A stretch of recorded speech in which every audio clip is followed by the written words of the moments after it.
কখনো ভেবেছো গরমের দিনে হঠাৎ করে আকাশ থেকে বরফের মতো শক্ত শিলা কেন পড়ে? এটা কি শুধু বৃষ্টি, নাকি এর পেছনে লুকিয়ে আছে কোনো বৈজ্ঞানিক রহস্য? আজ আমরা জানবো শিলাবৃষ্টি আসলে কি এবং কেন হয়।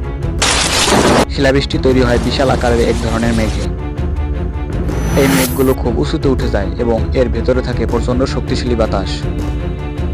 এই গরম বাতাস দ্রুত উপরের দিকে উঠতে থাকে, এটাকে বলে আপড্রাফট।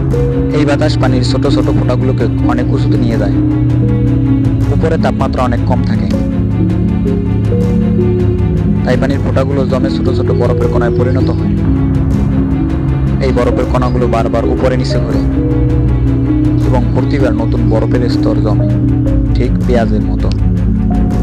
যখন এই বরফের দানা অনেক বড় এবং ভারী হয়ে যায়, তখন বাতাস আর তাকে ধরে রাখতে পারে না, আর তখনই সেটি মাটিতে পড়ে যায়। পড়ে যাওয়া এই বরফের কণাগুলোই হলো শিলাবৃষ্টি। শিলাবৃষ্টি অনেক সময় ফসল, গাড়ি, এমনকি মানুষেরও ক্ষতি করতে পারে। তাই শিলাবৃষ্টি পড়ার সময় নিরাপদ জায়গায় থাকা খুবই জরুরি। তাহলে বুঝতে পারলে শিলাবৃষ্টি কোনো রহস্য না, বরং প্রকৃতির এক দারুণ বৈজ্ঞানিক খেলা। ভিডিওটি ভালো লাগলে লাইক দাও, এমন আরো মজার তথ্য জানতে সাবস্ক্রাইব করো।